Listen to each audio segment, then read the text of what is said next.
My name is Ethan. For the last 15 years, I worked as a night orderly in the county morgue of Greyford. Friends and family thought my job was grim, but I found peace in it. The world of the living is chaos, noise, lies. The world of the dead is order, silence, absolute and deafening. My duties were simple. Receive the client from the ambulance crew, fill out the tag, place the body in the cold storage, then scrub floors, polish steel tables, and make sure everything was in its place until morning. I was the night keeper of this final resting place. I respected the silence and my silent companions. I thought I had seen everything in 15 years, that nothing could frighten me. I was wrong.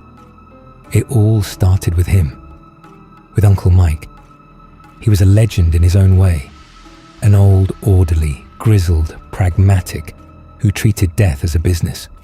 That night, we were alone in the morgue during a storm. Rain lashed at the windows, wind howled through old pipes. Then, around 2 a.m, the lights went out, suddenly, entirely. The backup generator coughed and died. Silence fell. For the first time, I felt real, sticky fear. Not from darkness, but from silence. The low hum from the refrigeration units, the sound that kept the living world separate from the dead, vanished. And in that vacuum, the morgue came alive. Every creak of the old building, every raindrop's tap against the eaves, every rustle seemed intentional, menacing. We sat in our small office with flashlights. Then the internal phone rang. A night detective. They had brought a body from an accident and forgotten to retrieve an important item from the victim's pocket.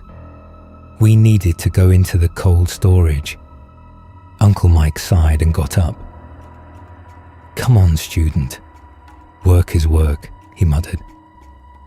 We took 2 strong flashlights and walked down the echoing corridors. Our footsteps multiplied in the long, empty halls. The walls seemed soaked with decades of pain and suffering, and now in darkness, they were breathing it back. The cold storage door creaked as we entered. The thick, stagnant chill wrapped around us. Our lights revealed frost-covered walls and rows of motionless figures under white sheets. Without the hum of the refrigerators, it felt wrong, like entering an ancient crypt whose rest could not be disturbed. The body we needed was in the farthest corner. I tried not to look around, shining my light at my feet. Then Uncle Mike gasped and clutched his chest. His flashlight fell and rolled across the concrete floor, extinguished. "Uncle Mike," I aimed my beam at him. He stood there, struggling to breathe, face pale. "I feel bad, Ethan. Heart." He sank to the floor. I tried to hold him up. He was trembling. I knew it was a heart attack. Here, in this icy hell. "Hold on, Uncle Mike. I'll get help," I shouted and ran toward the exit. The door wouldn't budge. I pushed with all my strength. Useless. The old lock, which sometimes jammed, was now shut tight. From the outside, it could be opened with a key, but inside, never. We were trapped. Minutes passed.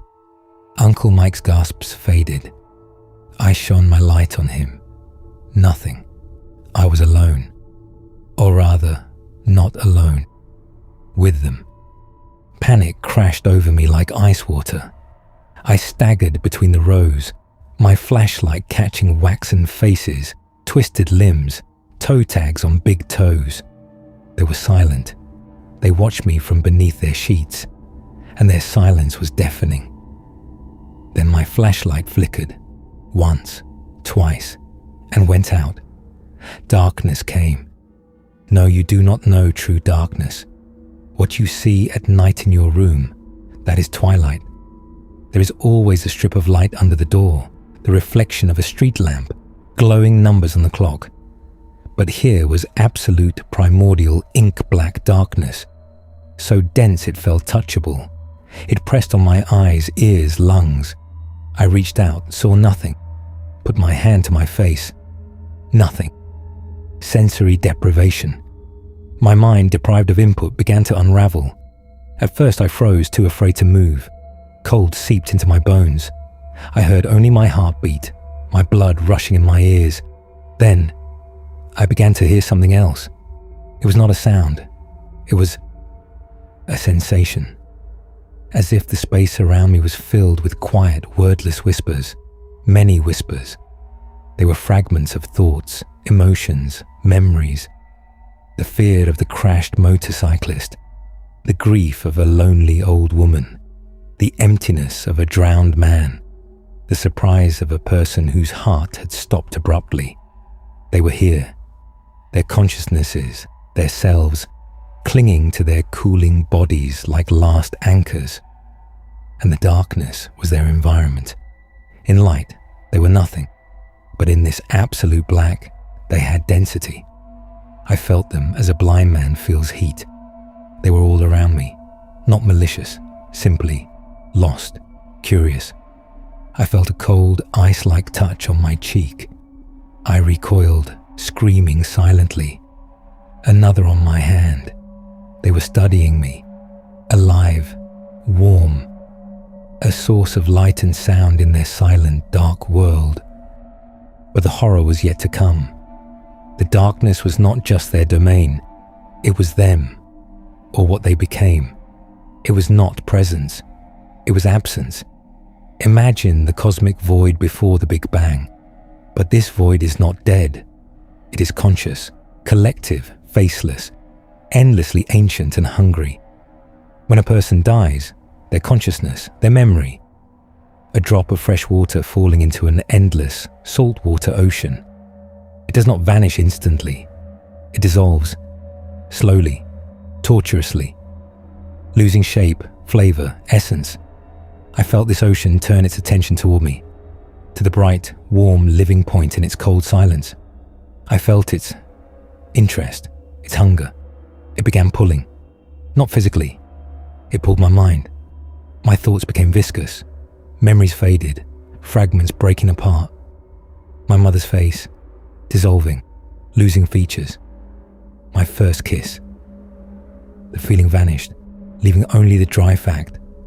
Myself, my identity, everything I was, began dissolving into this faceless, all-consuming dark. This was death, not of the body, but of the soul. Complete, absolute erasure. And part of me wanted it, wanted peace, to cease existing, to dissolve, become part of this great silence.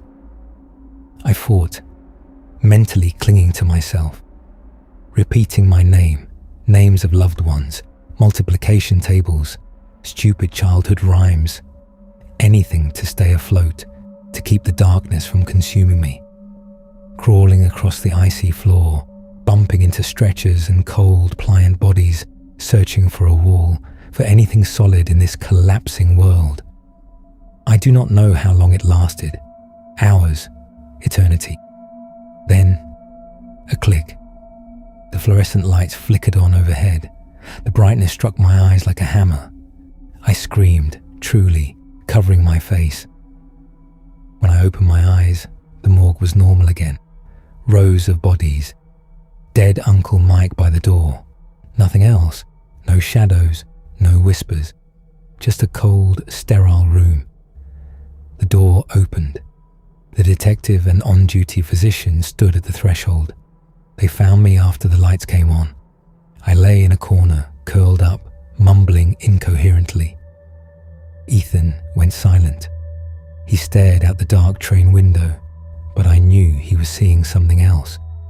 He was back there. They treated me in a psychiatric clinic for a long time, he said finally, not turning his head. They called it acute stress reaction, hypoxia, sensory deprivation. My mind had fooled itself.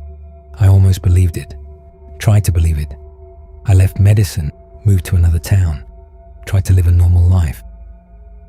He turned to me, and in his faded eyes, I saw such an abyss of horror that my blood froze. But I cannot, because I know it was not a hallucination. I know what is in the dark. It is not evil. It just is. And it waits. It waits for all of us. It is our true home. Silent, faceless, eternal. And the scariest part is not that I saw it. The scariest part is that it saw me. It remembered me. I was inside, almost part of it, but I escaped, and it does not forgive that.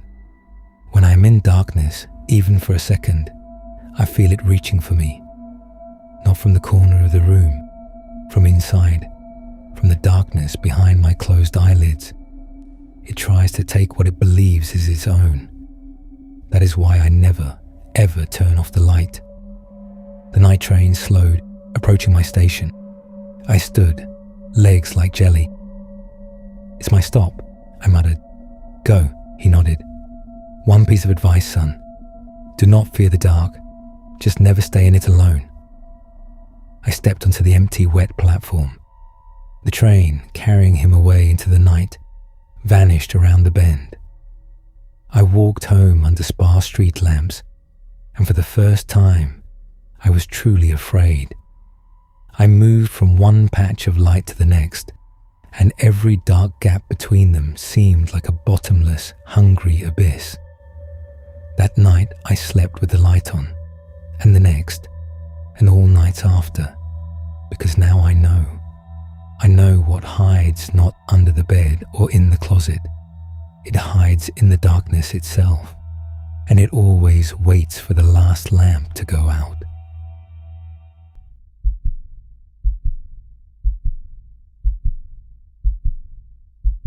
My name is Michael Reed.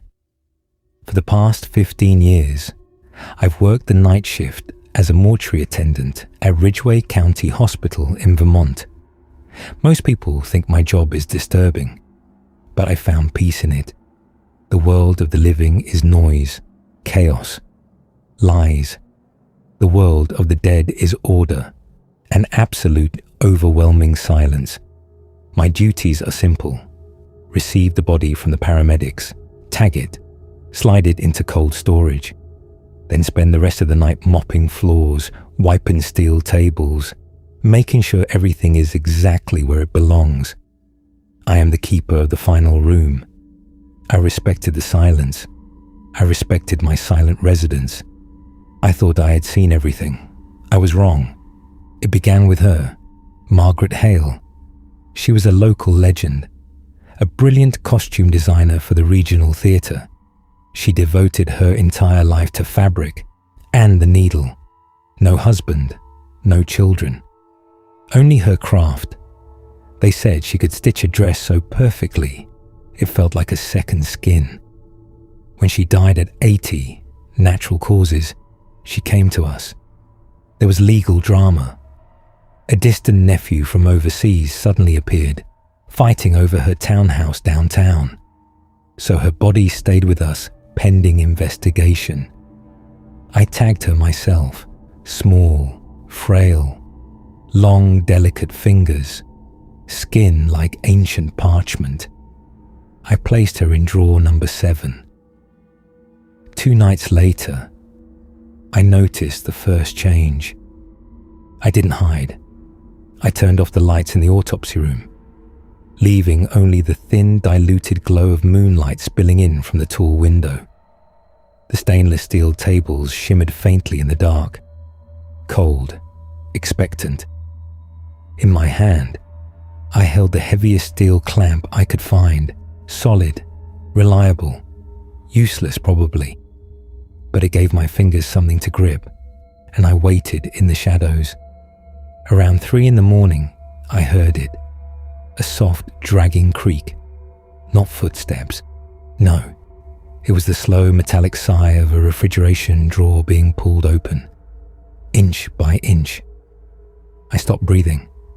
From the darkness of the hallway, she emerged, Margaret Whitmore. Her dead, withered body moved with slow, fluid grace, not like a stumbling corpse, not like something resurrected in rage. No, She moved like an artist approaching her easel. She wore her burial shroud, but it hung on her like a work apron. In one hand, she held a curved surgical needle. In the other, a spool of tendon fibers, harvested, I realized, from one of the bodies. She approached her creation on the central table, circled it once, head tilted slightly, thoughtfully, critically. Then she extended her thin hand and made a single, precise stitch, attaching a strand of hair to stretched skin. That was when I stepped out of the dark. She turned her head toward me, slowly. Her eyes were closed, sealed, yet I felt her awareness settle on me like a weight. She made no sound. There was no snarl, no hiss, no threat, only mild irritation, as if I were a fly hovering too close to her masterpiece. I didn't know what to do. Fight her, strike her. She was dead. Pain meant nothing. Damage meant nothing.